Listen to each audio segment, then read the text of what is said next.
नमस्कार। उत्तराखंड समाचार में आपका स्वागत है। आपके साथ मैं हूं अखिलेश चंद्र गैरोला। सबसे पहले मुख्य समाचार।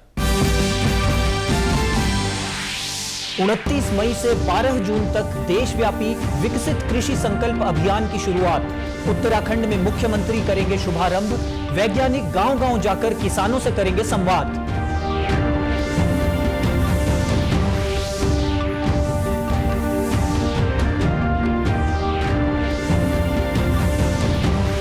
विधानसभा अध्यक्ष ऋतु खंडूड़ी भूषण ने कोटद्वार के 267 मेधावी छात्र छात्राओं को सम्मानित कर बढ़ाया हौसला।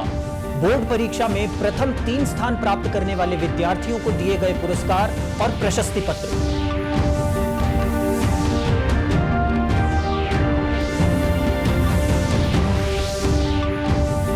और उत्तराखंड में कोरोना की दस्तक से देहरादून जिला प्रशासन अलर्ट।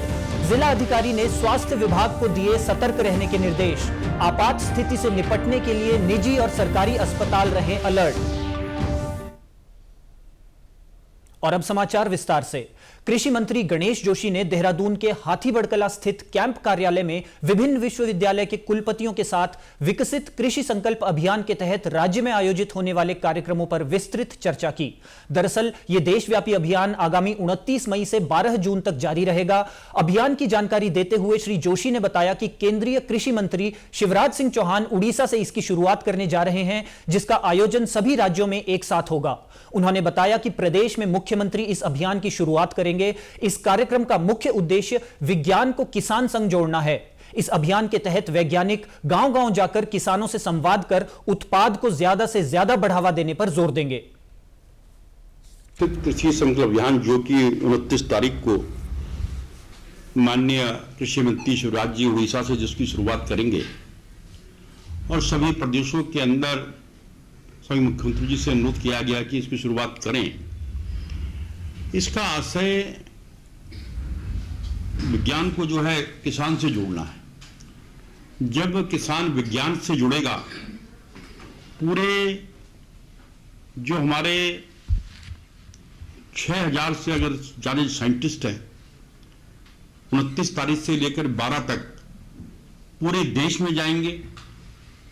एक दिन में 2 गांवों का लक्ष्य हमने रखा है, क्योंकि हमारी भौगोलिक स्थिति थोड़ा विषम है। तो मैंने माननीय शिवराज जी से अनुरोध किया कि हमारा थोड़ा समय बढ़ाया जाए, क्योंकि कई गांव ऐसे हैं कि एक दिन में 2 नहीं संभव हो सकते। और मुझे पूरा भरोसा है जब किसान और विज्ञान एक साथ मिलकर काम करेंगे, हमारा उत्पाद बढ़ेगा, देश आत्मनिर्भर होगा। ग्राम्य विकास मंत्री गणेश जोशी ने देहरादून के स्थानीय मॉल में हाउस ऑफ हिमालयाज के कार्ट का शुभारंभ किया है। इस अवसर पर उन्होंने स्टॉल पर प्रदर्शित उत्पादों का निरीक्षण करते हुए उपलब्ध विभिन्न स्थानीय उत्पादों की जानकारी ली। वहीं मंत्री गणेश जोशी ने डिजिटल पेमेंट के माध्यम से कार्ट से खरीदारी भी की है। इस दौरान ग्राम्य विकास मंत्री जोशी ने विशेष रूप से परफ्यूम्स, उत्तराखंड रेशम के शॉल और स्टोन प्रोडक्ट्स की सराहना की और सुझाव दिया कि इन प्रीमियम उत्पादों को इस प्रकार प्रदर्शित किया जाए ताकि वे आमजन को आकर्षित कर सकें और मॉल की प्रकृति के अनुसार उपयुक्त स्थान पर प्राइम लोकेशन में रखे जाएं। देखिए, आज हमारे प्रदेश के अंदर 4,69,000 से अधिक हमारी बेटियां बहनें समूह के माध्यम से आजीविका कमा रही हैं। अभी तक 1.5 लाख से अधिक लखपति दीदी हमारी बन चुकी हैं। और हमारे प्रोडक्ट को एक अम्ब्रेला ब्रांड देने के लिए, नाम देने के लिए मैं आभारी व्यक्त करना चाहता हूँ माननीय प्रधानमंत्री नरेंद्र मोदी जी का। जब इन्वेस्टर्स समिट हुई थी तो उन्होंने हाउस ऑफ हिमालय की लॉन्चिंग की थी, और आज जितने भी हमारे ब्रांड एक umbrella brand house of Himalaya के नीचे आ गए हैं, इसके लिए हमने अलग से सीओ की व्यवस्था की है। बाकायदा इसको कमर्शियल, सेमी कमर्शियल बेसिस पर हम इसको चला रहे हैं। उत्तराखंड में कोरोना की दस्तक होने के साथ ही देहरादून जिला प्रशासन अलर्ट हो गया है। दूसरे राज्यों से उत्तराखंड आए 3 लोग कोरोना पॉजिटिव मिले हैं, जिसके बाद जिला अधिकारी ने स्वास्थ्य विभाग को सतर्क रहने के निर्देश दिए हैं। वहीं आपात स्थिति से निपटने के लिए निजी व सरकारी अस्पतालों में पूरी व्यवस्था बनाए रखने के आदेश दिए गए हैं। जिला अधिकारी देहरादून सविन बंसल का कहना है कि स्थिति भले ही नियंत्रण में हो, लेकिन सतर्कता बेहद जरूरी है। जिला अधिकारी सविन बंसल ने स्वास्थ्य विभाग के आला अधिकारियों की बैठक लेते हुए मौजूदा स्थिति एवं उपलब्ध संसाधनों की समीक्षा की। उन्होंने निर्देश दिए कि अस्पतालों में पर्याप्त संख्या में कोविड बेड, ऑक्सीजन सिलेंडर, आवश्यक दवाइयां, वैक्सीन, वेंटिलेटर और ऑक्सीजन कॉन्सेंट्रेटर, आईसीयू बेड सहित अस्पतालों में टेस्टिंग की पूरी व्यवस्था सुनिश्चित की जाए। उत्तराखंड विधानसभा अध्यक्ष रितु खंडूड़ी भूषण ने कोटद्वार विधानसभा क्षेत्र के मेधावी छात्रों को बोर्ड परीक्षा में उत्कृष्ट प्रदर्शन करने के लिए सम्मान पत्र एवं पुरस्कार देकर प्रोत्साहित किया, जिसमें प्रत्येक विद्यालय से प्रथम 3 स्थान प्राप्त करने वाले विद्यार्थियों का चयन किया गया था। इस अवसर पर विधानसभा अध्यक्ष रितु खंडूड़ी भूषण ने कहा कि हाई स्कूल और इंटर के बच्चों ने बोर्ड परीक्षा में उत्कृष्ट प्रदर्शन किया है, जिससे उन्हें भी बेहद खुशी हो रही है। उन्होंने कहा कि इस नए दौर में सभी अभिभावकों को बच्चों के साथ बैठकर खुले मन से बात करनी चाहिए। परिजनों को अपनी बात बच्चों पर नहीं थोपनी चाहिए। और मुझे बहुत आनंद आया ये देखकर कि यहाँ 90% वाले बच्चे, 80% वाले बच्चे, लड़कियाँ, लड़के, खैर लड़कियाँ बहुत ज़्यादा थी लेकिन लड़के भी उसमें थे। बहुत अच्छा लगा, बहुत खुशी हुई कि कोटद्वार जैसे छोटे से शहर से हमारे बच्चे इतना अच्छा कर रहे हैं, गुरुजन इतने बढ़िया पढ़ा रहे हैं, स्कूल्स इतने अच्छे हैं, माँ बाप इतना ध्यान अपने बच्चों पर दे रहे हैं कि वो कोटद्वार में ही नहीं उत्तराखंड में भी मेरिट लिस्ट पे आ रहे हैं। तो बहुत सारी शुभकामनाएं बच्चों को देना चाहूँगी और आशा करूँगी कि ये तो शुरुआत है, this is just the beginning. आगे चलकर वो और नाम अपने परिवार का, कोटद्वार का और उत्तराखंड और साथ ही साथ भारत का नाम रोशन करेंगे। खंड शिक्षा अधिकारी अमित चंद ने बताया कि इस कार्यक्रम में क्षेत्र के लगभग 60 से अधिक हाई स्कूल और इंटरमीडिएट के 267 बच्चों को विधानसभा अध्यक्ष की ओर से सम्मानित किया गया।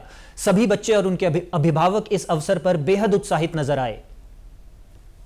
आज हमारे 60 के आसपास के स्कूल जो थे, high school, inter, government aided, CBSE board, ICSE board, Uttarakhand board, सभी से रिलेटेड लगभग 267 बच्चों को सम्मानित किया गया यहाँ पे। और ये सभी बच्चे अपने विद्यालय के टॉप 3 बच्चे थे, वो चाहे इंटर की कैटेगरी में हो, चाहे हाई स्कूल के कैटेगरी में हो। और ये बहुत बड़ा काम है, इससे बच्चों को बहुत प्रोत्साहन मिलेगा और आने वाले समय में वो विद्यालय के बच्चे और भी बेहतर करने का प्रयास करेंगे। देहरादून में कूड़ा उठान और स्वच्छता की समस्या पर उठे सवालों के बाद अब इस व्यवस्था को दुरुस्त करने की कमान महापौर सौरभ थपलियाल ने अपने हाथ में ले ली है। महापौर सौरभ थपलियाल ने शहर के सभी 100 वार्डों में कूड़ा उठान के लिए एक ट्रैक्टर ट्रॉली लगाने के निर्देश दिए हैं। महापौर ने बताया कि इससे वार्डों में कम समय में कूड़ा उठान वाहन अधिक फेरे लगा सकेंगे। कूड़ा वाहन एक बार का कूड़ा ट्रॉली में डंप कर फिर वार्ड में जाएंगे। वहीं अपने इस कदम से पहले निगम वाहनों में सीयूजी नंबर देने का भी निर्णय ले चुका है। देखिए, हमारे 100 वार्ड हैं और हमारे उन वार्डों में जो है वो छोटी गाड़ियां जो कूड़ा उठाने के लिए लगी रहती हैं। फिर वो क्या होता है, कूड़ा लेती हैं और अपने मोहल्लों से कूड़ा उठाती हैं। उसके बाद उनको काफ़ी दूर जो है उसको छोड़ने के लिए जाना पड़ता है, जिसमें 2-2, 3-3 घंटे लग जाते हैं, बहुत बार देखा गया है। तो इसके लिए हमने इसका एक ऐसा विकल्प इसका निकाला है कि हम 100 जो है ट्रैक्टर ट्रॉली वगैरह जो है उनको लेंगे और एक वार्ड में एक ट्रॉली जो है, और जहाँ पर इस तरह के पॉइंट्स हैं हमारे, जहाँ पर कि लोग कूड़ा डाल देते हैं, उस स्थान पर हम एक वार्ड में अपनी ट्रॉली खड़ा करेंगे, जिससे कि वो जो स्थान है वो भी साफ़ होगा। और साथ साथ क्या होगा कि जो हमारी छोटी गाड़ियां हैं जो कूड़ा उठाएंगी गलियों से, मोहल्लों से, वो आके उस ट्रॉली में अपना जो कूड़ा और कचरा है वो उस ट्रॉली में डाल देंगे। जब वो फुल हो जाएगी तो उसके बाद उसे ढकने के बाद और उसको जो हम निस्तारण के लिए भेज देंगे कूड़े को। तो इस प्रकार से मुझे लगता है कि एक जो काफ़ी समय लग जाता है और समय से गाड़ी नहीं पहुंच पाती है, उस समस्या का समाधान हो जाएगा। राजधानी देहरादून को साफ और सुंदर बनाने के लिए नगर निगम जल्द ही मुख्य सड़कों पर फैली गंदगी के अंबार को दूर करने के लिए रोड स्वीपिंग मशीनें संचालित करने की योजना पर काम कर रहा है। नगर आयुक्त नमामि बंसल ने जानकारी देते हुए बताया कि शहर की सड़कों पर अक्सर गंदगी पसरी रहती है, जिसे रोड स्वीपिंग मशीन के जरिए दूर करने का काम किया जाएगा। यह मशीन मुख्य सड़क मार्गों पर उतरेगी और वहां पर जो गंदगी है उसे साफ करेगी। इसके लिए निगम जल्द ही टेंडर जारी करने वाला है, जिसके बाद इन मशीनों को खरीदने की प्रक्रिया शुरू कर दी जाएगी। जो रोड स्वीपिंग मशीन्स ऑर्डर की गई थी जनवरी में, उनका डिलीवरी ड्यू था 19 मई को, लेकिन कंपनी के द्वारा लगातार कुछ फैक्टर्स कोट करते हुए बताया जा रहा है कि इंटरनेशनली सर्कमस्टांसेस ऐसे हैं कि डिलीवरी डिले हो गई है और अभी उसमें अन्य 15 दिन लगने की आशंका है। इसके सारी योजना तैयार कर ली गई है कि रोड स्वीपिंग मशीन्स में हमें किन रोड्स को केटर करना है। ये प्रमुखतः जो ब्रॉड हमारी सड़कें हैं, स्ट्रीट्स हैं, उन्हीं में ज़्यादा कारगर रहेगी और उन्हीं को इनके द्वारा कवर किया जाएगा, जिससे हम वहाँ की लेबर को, जो हमारे पर्यावरण मित्र हैं, उनको इनर स्ट्रीट्स के लिए डाइवर्ट कर सकेंगे और इससे जो जनरल क्लेanलीनेस है शहर की, उसमें काफ़ी मदद मिलेगी। साथ ही साथ जो हमारे कुछ गार्बेज वनरेबल पॉइंट्स बन जाते हैं, खुले में कूड़ा डालने की शिकायत आती है, उसमें भी राहत मिलने की उम्मीद है। इसी के साथ अभी तक के समाचार समाप्त हुए। दूरदर्शन समाचारों से जुड़े रहें। मिलते हैं फिर शाम 5 बजे के बुलेटिन में। नमस्कार।